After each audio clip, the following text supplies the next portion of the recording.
അവൻ വീണ്ടും പറഞ്ഞു, ദൈവരാജ്യത്തെ എന്തിനോട് താരതമ്യപ്പെടുത്തും?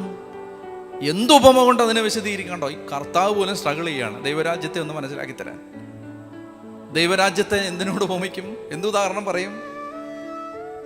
എന്തുപമ കൊണ്ട് അതിനെ വിശദീകരിക്കും? അതൊരു കടുകുമണിക്ക് സദൃശ്യമാണ്. നിലത്ത് പാകുമ്പോൾ അത് ഭൂമിയിലുള്ള എല്ലാ വിത്തുകളെയും ചെറുതാണ്. ചെറുതാണോ കടുകുമണി? ഭൂമിയിലുള്ള എല്ലാ വിത്തിനേക്കാളും അല്ല. കർത്താവ് ഒരു കഥ പറയുന്നേ ഉള്ളൂ കേട്ടോ. പിന്നെ ഓരോ വാക്കി കയറി പിടിക്കരുത്. കടുകുമണി അല്ല, കടുകുമണിയേക്കാൾ ചെറിയ വിത്തുകൾ ഭൂമിയിലുണ്ട്. അവർക്ക് പരിചയമുള്ള ഏറ്റവും ചെറിയ വിത്ത് കടുകുമണിയാണ്. അതുകൊണ്ടാണ് അങ്ങനെ പറഞ്ഞത്. ഇനി നിലത്ത് പാകുമ്പോൾ അത് ഭൂമിയിലുള്ള എല്ലാ വിത്തുകളെയും ചെറുതാണ്, എന്നാൽ പാകി കഴിയുമ്പോൾ അത് വളർന്ന് എല്ലാ ചെടികളൊക്കെ വലുതാവും. അതാണ്. കടുകാണോ ലോകത്തെ ഏറ്റവും വലിയ മരം? അല്ല,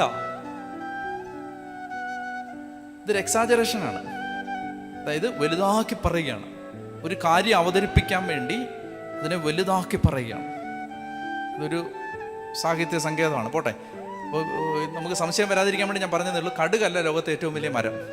ഇത് ചെറിയൊരു കാപ്പി മരം പോലെയൊക്കെ അത്രയൊക്കെ വളരുന്നൊരു കടുക് വലിയ വടവൃക്ഷം പോലെ, ഈട്ടി പോലെയും തെക്ക് പോലെയും വളരുന്ന സാധനമല്ല കടുക് മരം. കർത്താവ് അവർക്ക് മനസ്സിലാവുന്നൊരു ഉപമ പറയുകയാണ്. അതായത് ഒരു ചെറിയ വിത്ത്, ഒരു വലിയ മരം. ഈ കടുകിൻ്റെ വലിപ്പം വെച്ച് നോക്കുമ്പോൾ ഈ മരം ഭയങ്കര മരമാണ്.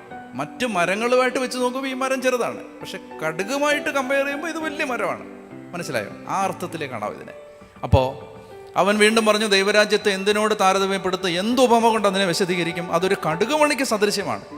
നിലത്ത് പാകുമ്പോൾ അത് ഭൂമിയിലുള്ള എല്ലാ വിത്തുകളെയും ചെറുതാണ്, എന്നാൽ പാകിക്കഴിയുമ്പോൾ അത് വളർന്ന് എല്ലാ ചെടികളെയും വലുതാവുകയും വലിയ ശാഖകൾ പുറപ്പെടുവിക്കുകയും ചെയ്യുന്നു. അങ്ങനെ ആകാശത്തിലെ പക്ഷികൾക്ക് അതിൻ്റെ തണലിൽ ചേക്കേറാൻ കഴിയുന്നു.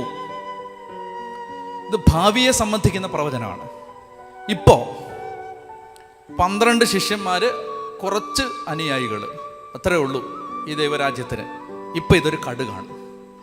കർത്താവ് പറയാണ്, ഇപ്പോൾ സമ്പന്നരാരും ഇതിൻ്റെ കൂടില്ല, അധികാര വരേണ്യ വർഗം കൂടില്ല, ഇൻഫ്ലുവൻസ് ഉള്ള ആളുകളില്ല, സംവിധാനങ്ങളില്ല, കെട്ടിടങ്ങളില്ല, അധികാര സ്രോതസ്സുകളിൽ പിടിപാടുള്ള ആരുമില്ല, പണ്ഡിതന്മാരില്ല. ഇപ്പൊ ഈ ദൈവരാജ്യം ഒരു കടുകാണ്. പത്രോസെ പേടിക്കണ്ടടാ, അന്ത്രയോസെ പേടിക്കണ്ടടാ, ഫിലിപ്പോസെ പേടിക്കണ്ടടാ. ഇത് വളരും. ഇത് വളർന്ന് ഇതൊരു വലിയ മരമാവും. അങ്ങനെ ജെറുസലേമിൽ നട്ട, ഗലീലിയിൽ നട്ട, പാലസ്തീനായിൽ നട്ട ഒരു കടുക് ലോകം മുഴുവൻ വളർന്ന് പടർന്ന് പന്തലിച്ച ഒരു മഹാമരമായതിൻ്റെ ചരിത്രമാണ് ദൈവരാജ്യത്തിൻ്റെ ചരിത്രം. ഇപ്പം ഇതാ കേരളത്തിൽ തിരുവനന്തപുരത്ത് അതിൻ്റെ ശാഖ ഇങ്ങനെ നീണ്ടു നിൽക്കുകയാണ്. ജെറുസലേം ഗലീലിയിൽ നട്ട ഒരു കടുകായത്. ഭാവിയാണിത്, ദൈവരാജ്യത്തിൻ്റെ ഭാവി. വലുതാവും. ഇപ്പം പേടിക്കണ്ട. എന്നിട്ട് അതിനകത്ത് എന്ത് ചെയ്യും? പക്ഷികൾ വന്ന് കൂടുകൂട്ടും. വിജാതീയരെ കുറിച്ചുള്ള ഒരു സൂചനയാണിത്. വിജാതീയര് വന്ന് ഈ സഭയാകുന്ന അല്ലെങ്കിൽ ദൈവരാജ്യമാകുന്ന വൃക്ഷത്തിൻ്റെ ഭാഗമാവും.